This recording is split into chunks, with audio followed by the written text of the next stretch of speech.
in the late 80s or early 90s, there was this creepy and messed up horror movie called Puppet Master. It was about marionettes that came to life and committed all kinds of heinous acts. Now, I'm not sure it holds up today, but that's also kind of beside the point. Today, we're talking about The Puppet Master, a new documentary on Netflix. It's a somewhat short watch, but is it worth watching at all?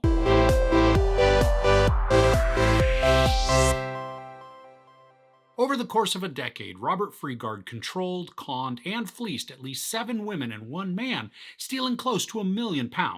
His victims were led to believe they were accomplices in highly elaborate Secret Service operations, and that their families were in grave danger if they did not obey.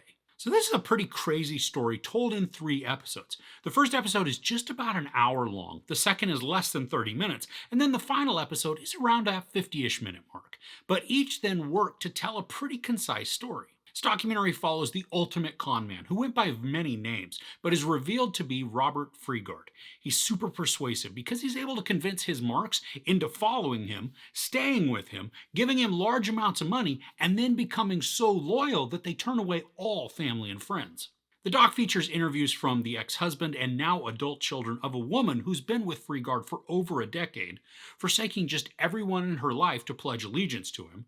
There are also interviews with a few people who were victims of Freegard's deception and his manipulation, as well as some of their family members who tried to find or rescue them. And then finally there are interviews with investigators from New Scotland Yard and the FBI. There were so many questions that I had while watching this, and some that I still have. We're told that Freegard is incredibly convincing and charismatic because he's very successful in getting people to befriend him, believe his outlandish claims of being a spy in MI5, and then traveling the country with him and providing him with large amounts of cash. But just because we see the evidence of him being this persuasive, I really wanted to know how in the world he was able to pull it off with so many different people.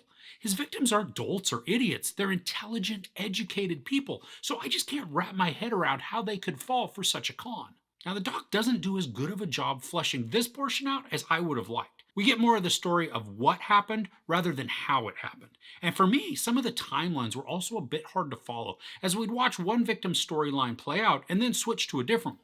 Some naturally overlapped, but there were portions that I don't think the documentary provided as much focus and detail as it could have to shore up all of the questions that arose while I was watching.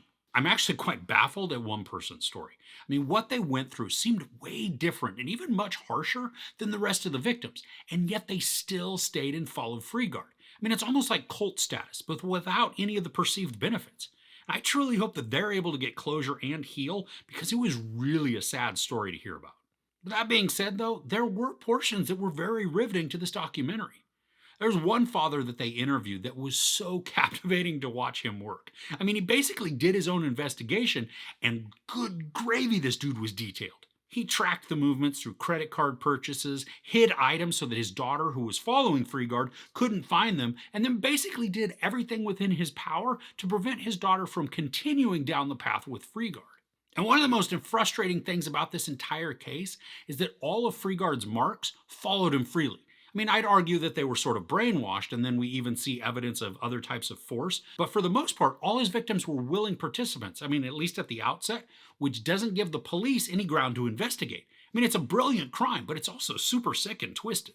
Now, I loved the cinematography and camera work in this. From a technical perspective, they used a very shallow depth of field, which allowed the subject to be crisp and in focus while blurring out the background and providing a great interview look. There's also not much recreation within this. Sometimes they do that and then it can distract from the overall work. Here, if there were small recreations, it was typically showing a phone call from a victim to a loved one in order to get cash. And I really enjoyed how the documentary recreated that by having the interviewee say their part and then have the audio EQ'd so that it sounds like it's on a telephone, then play it back over the scenes, alternating between the recreated phone call and the interview subject mouthing their lines. Now, how I just described it could make it sound kind of cheesy, but it really wasn't. It was actually a very effective way to recreate a phone call. This is a pretty quick binge, but because of the nature of not only some of the storytelling, but many of the outcomes, this might leave you fairly frustrated by the end. It was highly interesting, especially because I knew nothing about this guy, and then I found the case to be pretty intriguing. But it's also lacking some explanation and insight in areas that would make this a much stronger story to experience. There's a high level of sadness also. Even though the victims began following Freegard of their own volition, but much like the frog in the pot, by the time the water was boiling and they were trapped, they'd spent so much time getting there that I don't think they ever saw it coming. And then in the case of some, they were perfectly content to remain. There's no sex, nudity, or violence, but there is some profanity.